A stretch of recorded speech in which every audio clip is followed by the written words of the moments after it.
September 1944. West Texas. The sun is brutal. The land is flat, endless, and unforgiving. Dust clings to skin and lungs alike. A military transport truck screeches to a halt beside a newly built prisoner camp surrounded by barbed wire and watchtowers. The truck's canvas cover is pulled back. Inside, German women prisoners of war blink against the blinding light. Their wrists are restrained, not as punishment, but as standard transport security after days of chaos, retreat, and surrender in Europe. Still, the cold metal feels like a final verdict on their humanity. They do not speak. They do not cry. They have learned that silence is safer. Then something completely unexpected happens. A group of men approaches a truck. Texans. Ranch hands. Cowboys pressed into wartime guard duty. Wide-brim hats. Dusty boots. Faces burned by sun and wind. One of them looks at the women. Really looks. He pauses. Then he says quietly, almost angrily, "What the hell are they chained for?" No one answers. He steps forward, reaches out, and unlocks the restraints. Metal falls away. Wrists are free. He shakes his head. "You're not animals." The women freeze. Some don't understand the English, but they understand the tone. And in that moment, standing in the Texas dust, half a world away from the ruins of Europe, many of them realize something terrifying and beautiful at the same time. Everything they were told about the enemy was wrong. World War II was not an accident. It was a slow collapse. After World War I, Germany was left humiliated and broken. The Treaty of Versailles stripped land, money, and pride. Inflation erased savings. Hunger followed. Democracy arrived weak and uncertain. Into that chaos stepped Adolf Hitler. He did not rise because people were evil. He rose because people were desperate. He promised and ordered. He promised strength. He promised dignity would be restored. And most dangerously, he promised someone to blame: Jews, communists, foreign powers, traitors. Propaganda seeped into classrooms, newspapers, radios, even children's songs. The idea of the enemy was carefully constructed, cruel, inhuman, deserving no mercy. By the time Germany invaded Poland in 1939, millions believed war was not aggression but destiny.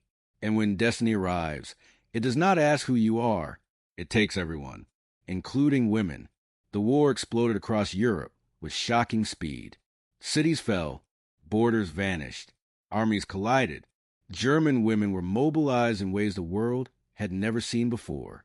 They became Red Cross nurses, radio operators, clerks in military offices, air defense auxiliaries, factory workers, wives following units as civilians. Some believed deeply in the Reich.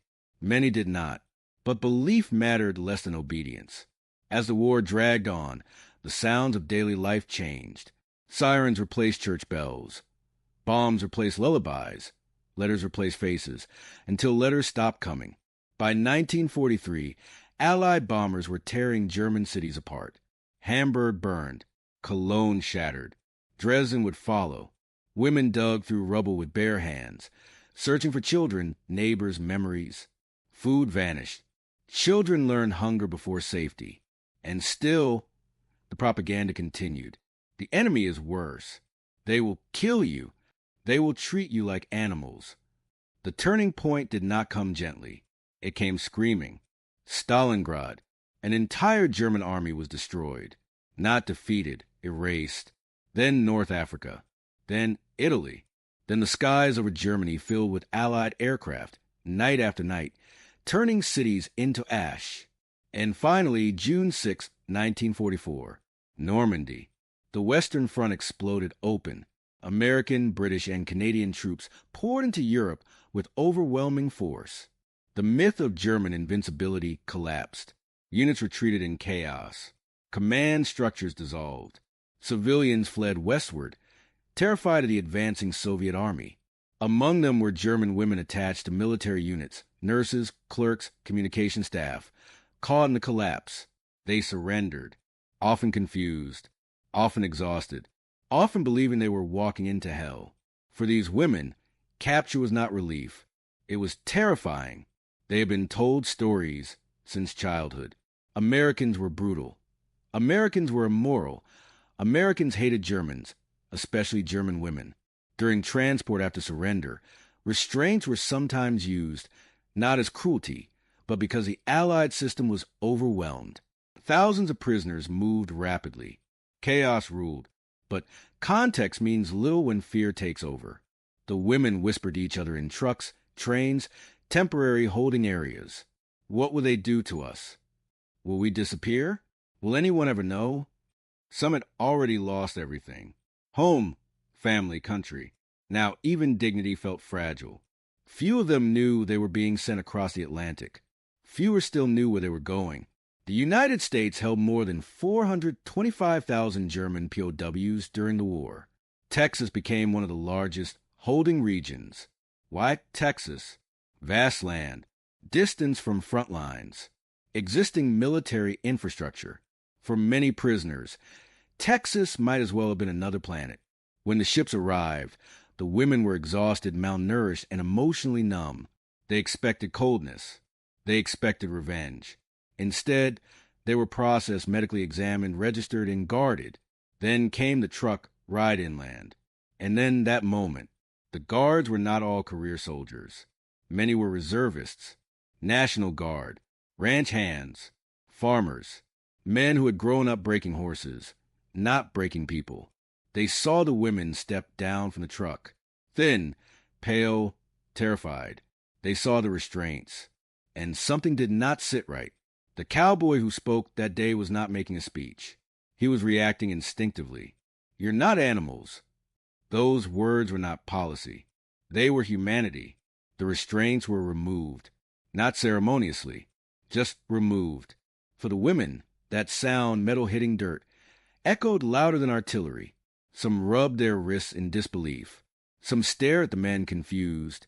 One woman later recalled, I was waiting for something terrible to happen. Instead, something decent did. Life in the Texas POW camps was not freedom. They were still prisoners, still guarded, still uncertain. But compared to Europe, it felt unreal.